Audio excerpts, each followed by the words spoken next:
Bonjour à tous et bienvenue, nous sommes le samedi 6 avril et dans l'actualité il y a tout d'abord ce verdict final qui est tombé après 7 semaines de procès dans l'affaire Air Cocaine datant de 2013. Près de 700 kg de drogue avaient été saisis, des peines allant jusque 18 ans pour les plus lourds, et 6 ans pour les deux pilotes. C'est la fin de 3 mois de débat public après 92 heures de parole pour le chef de l'État Emmanuel Macron. Toutefois, les manifestations des Gilets jaunes se poursuivent en ce week-end pour un 21e acte. Détail dans votre rubrique le 13h en politique avec Valentin Page. Enfin, nous reviendrons sur cette 25e édition du SIDAction. Les combats continuent et le virus frappe encore et touche de nombreuses personnes chaque année. Nous retrouverons Romain à la veille de notre première émission FAQ qui sera diffusée demain sur le sujet.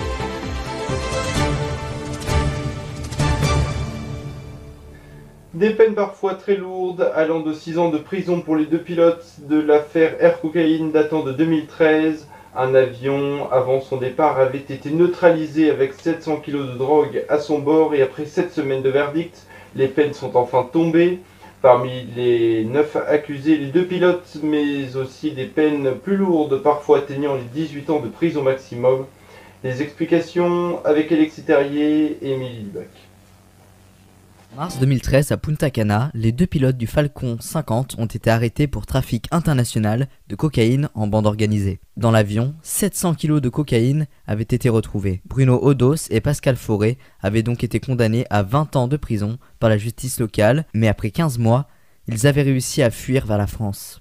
Le trajet de ce trafic de drogue transatlantique devait passer par Saint-Tropez, la République dominicaine et Quito. Ce vendredi 5 avril, la justice française est revenue sur l'affaire Air Cocaine et a condamné 7 des 9 accusés. Les deux pilotes ont finalement été condamnés à 6 ans de prison ferme. Ali Bouchareb, qui serait le commanditaire du trafic et qui n'a pas reconnu ces accusations, a été condamné à 18 ans de prison. Pierre-Marc Dreyfus, comme Fabrice Alco, est condamné à 6 ans de prison. François-Xavier Manchet, un ancien douanier, est interdit définitivement d'exercer une fonction publique et est condamné à 5 ans de prison. Les deux autres accusés, Henri Barthelot et Michel Ristic, ont été acquittés. Un professeur de français de 51 ans, accusé de faits pédophiles accablants, il aurait violé et agressé sexuellement plusieurs dizaines de personnes mineures. Les faits auraient eu lieu dans différents pays d'Asie, notamment la Malaisie, l'Inde, les Philippines ou encore la Thaïlande, où il avait subi une première arrestation. L'enquête vient de commencer. Le suspect a cette fois-ci été arrêté, placé le 30 mars dernier en garde à vue. Les manifestations des Gilets jaunes se poursuivent à Paris, Rouen également, où le centre-ville a été interdit d'accès en ce 21e acte. Les forces de l'ordre, dont l'effectif est réduit, tentent de redoubler de vigilance afin d'éviter un maximum de débordements. En revanche, le grand débat, lui, s'est achevé ce jeudi après 3 mois d'échanges entre le président de la République Emmanuel Macron et avec les Gilets jaunes. Évidemment, le Premier ministre Édouard Philippe devait lundi effectuer un compte-rendu de ce grand débat et du côté des européennes, les candidatures de tous les candidats ont été enfin dévoilées.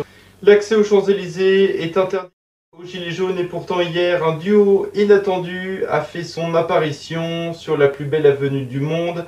Le groupe de rap PNL a traversé comme les champions du monde l'an dernier cette magnifique avenue pour inaugurer leur 3e album qui est sorti il y a quelques jours, un grand bonheur pour leurs fans. On évoquait les champions du monde il y a quelques instants, petit débrief sur les mercatos de ces derniers jours avec les dernières actualités sport signé Ethan Dodel. Bonjour à tous et à toutes, on commence avec du cyclisme. Lundi, le Molusonais Julien Alaphilippe sera au départ du Tour de Pays de Galles jusqu'à samedi prochain. De sérieux concurrents seront également au départ avec notamment le Colombien Nairo Quintana de la Movistar, auteur d'un bon Paris-Nice avec une seconde place au classement général, ou encore le Britannique Geraint Thomas de la Sky, vainqueur du dernier Tour de France. Moto, Jules Cluzel a démarré vendredi sa 3e manche de la saison en Supersport à Aragon en Espagne. La course est aujourd'hui. Le Molusonais leader à égalité au classement. Tennis. En ce moment, pas de tournoi ATP mais WTA avec notamment le tournoi de Monterrey au Mexique. La Française Kristina Mladenovic a chuté hier en quart de finale face à l'Espagnole Garbiñe Muguruza. Le tournoi phare à ne pas manquer, c'est celui de Monte-Carlo à Monaco sur terre battue, un tournoi Master 1000 où les meilleurs joueurs de la planète devraient s'affronter. Le tenant du titre, c'est le spécialiste espagnol de ce revêtement Rafael Nadal qui tentera de conserver son titre.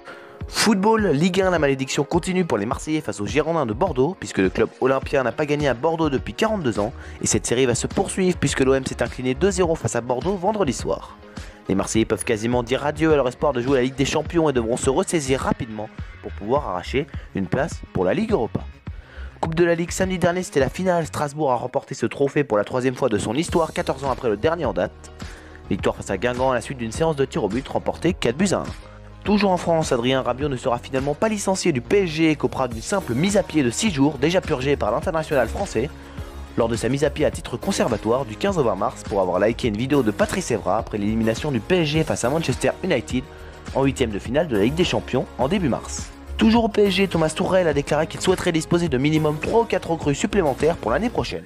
Première Ligue, vendredi soir, Liverpool leader s'est imposé 3-1 à Southampton. Il reste premier avec 2 points d'avance sur Manchester City. Enfin une petite info bouillante pour le mercato concernant l'attaquant belge Eden Hazard, puisque selon Foot Mercato, un accord de principe entre Chelsea et le Real Madrid aurait été trouvé. Enfin, passons à l'infosport insolite. En Nouvelle-Zélande, une virée en mer a donné lieu à une scène de la nature plutôt insolite. En effet, un kayakiste a eu la surprise de se faire frapper au visage par un poulpe propulsé hors de l'eau par un phoque. La vidéo mise en ligne sur la chaîne YouTube de GoPro a très vite fait le tour des réseaux sociaux et des médias du monde entier. L'Institut néo-zélandais de recherche sur l'eau et l'atmosphère NIWA a expliqué sur sa page Facebook que le phoque a sans doute voulu extraire le poulpe hors de l'eau pour le manger ensuite.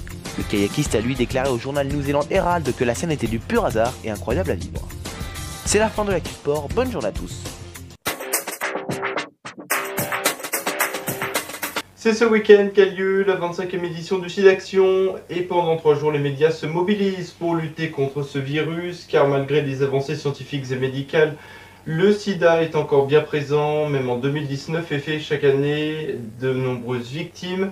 On se mobilise également ici à AR1 avec votre toute nouvelle émission intitulée FAQ et qui sortira demain à 16h son premier numéro. Et le thème sera évidemment le SIDAction. Et pour en parler, on retrouve tout de suite en duplex des studios d'une production Romain.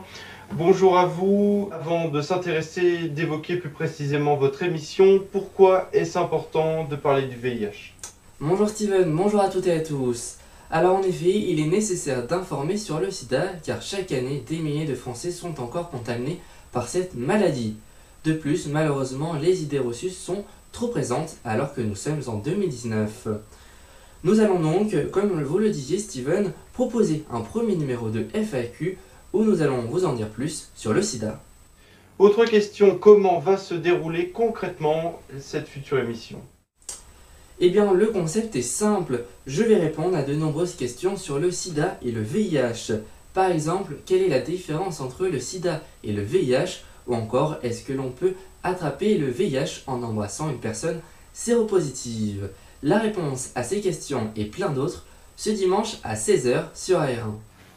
Voilà, merci beaucoup Romain, c'est donc à ne pas rater. Demain à 16h, rendez-vous est donc pris sur AR1. Vous pouvez donc déjà faire un don également sur le SIDAction en appelant le 110 comme indiqué en haut de votre écran ou en allant sur www.sidaction.org comme indiqué ici aussi en bas de votre écran. Le combat n'est donc pas terminé.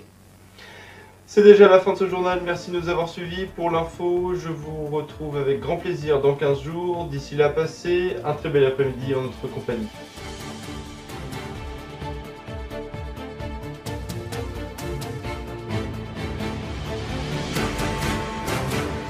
Retrouvez toutes vos infos et en replay sur AR1.